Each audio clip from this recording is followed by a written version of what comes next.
Assalamualaikum warahmatullahi wabarakatuh. Salam sehat untuk kita semua. Bertemu lagi dengan saya, apoteker Milfah Marina Tanjung, SFAM. Kali ini kita akan bahas bareng core value, yaitu loyal.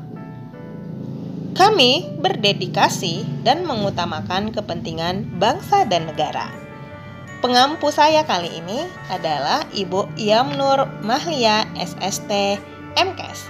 Saya peserta Latsar CPNS 2023 BPSDM Sumatera Utara.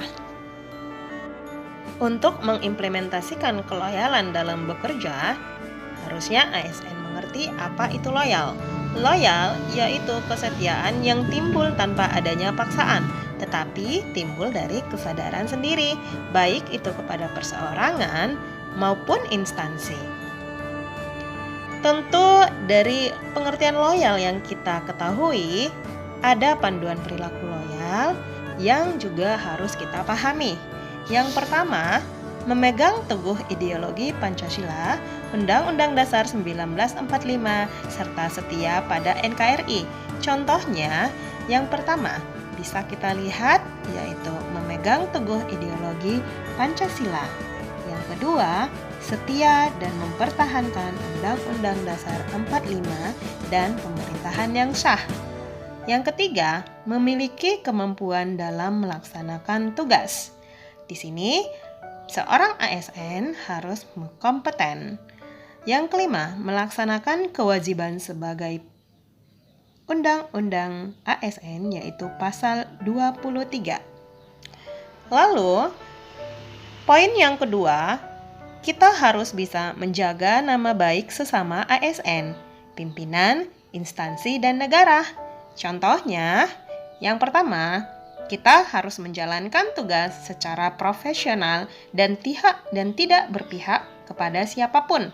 Misalnya, tenaga apoteker wajib melakukan pekerjaan kefarmasiannya secara profesional tanpa ada unsur KKN di dalamnya, seperti mendapatkan keuntungan dari pemesanan obat kepada pihak terkait.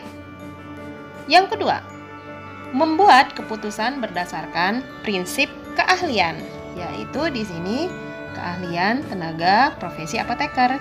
Yang ketiga, menciptakan lingkungan kerja yang non-diskriminatif. Misalnya, kita lihat pada lingkungan kerja di instansi Puskesmas Napa Gadung Laut. Di situ ada tenaga ASN, ada yang non-ASN, dan ada tenaga sukarela. Kita tidak boleh memberikan tugas yang sangat banyak kepada tenaga non-ASN atau kepada tenaga sukarela. Harusnya di sini kita mengemban tugas sesuai tupoksi masing-masing tanpa membedakan status sosialnya. Yang keempat, mempertanggungjawabkan kinerjanya kepada publik. Yang kelima, memberikan pelayanan kepada publik secara jujur, tanggap, cepat, akurat, berdaya guna, berhasil guna, dan santun. Contohnya di sini adalah ketika seorang pasien datang kepada kita dengan membawa resep yang sudah didapat dari dokter, kita harus memberikan pelayanan yang optimal. Dari segi waktu tunggu pasien, dari segi pemberian informasi obat, atau dari segi konseling yang harus didapatkan oleh pasien. Informasi yang kita berikan harus jujur dan akurat. Harus sesuai dengan peraturan perundang-undangan. Lalu, kita bisa melihat panduan perilaku loyal ada poin yang ketiga. Yang ketiga, menjaga rahasia jabatan dan negara. Contohnya di sini yaitu 1. Memelihara standar etika yang luhur. Setiap profesi masing-masing, baik itu profesi apoteker, profesi dokter, profesi tenaga kesehatan lainnya, itu memiliki etika, standar etika, yang mana kita harus melakukannya dalam pekerjaan keorganisasian kita. Yang kedua, menjaga kerahasiaan yang menyangkut negara maupun hal terkecil, yaitu pada pasien sendiri. Contohnya, ada penyakit pasien yang mungkin sedikit memalukan bagi mereka, atau memalukan ataupun tidak, kita wajib menjaga kerahasiaan dari penyakit mereka. Tidak boleh diceritakan kepada tenaga medis lainnya maupun kepada keluarga. Yang ketiga, memberikan informasi secara benar dan tidak menyesatkan kepada pihak lain yang memerlukan informasi. Baik tenaga tim medis lainnya yang bertanya kepada kita maupun kepada pasien, kita harus memberikan informasi secara benar.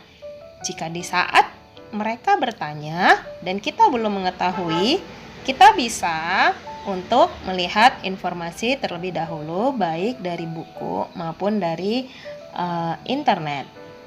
Yang keempat, tidak menyalahgunakan informasi intan negara, status, dan kekuatan dan jabatan untuk mencari keuntungan. Di bidang kefarmasian, jika kita menggunakan keuntungan untuk mencari keuntungan, kita menggunakan status kita, itu sangat tidak diperbolehkan oleh negara. Contohnya, untuk memesan obat A, jika banyak bonus yang ditawarkan dari suatu industri, lalu kita memesannya, itu sangat tidak diperbolehkan.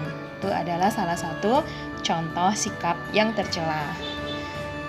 Begitulah kira-kira implementasi yang bisa kita lakukan di unit kerja kita masing-masing. Oke, sampai jumpa di podcast selanjutnya kawan-kawan. Bye-bye. Assalamualaikum warahmatullahi wabarakatuh.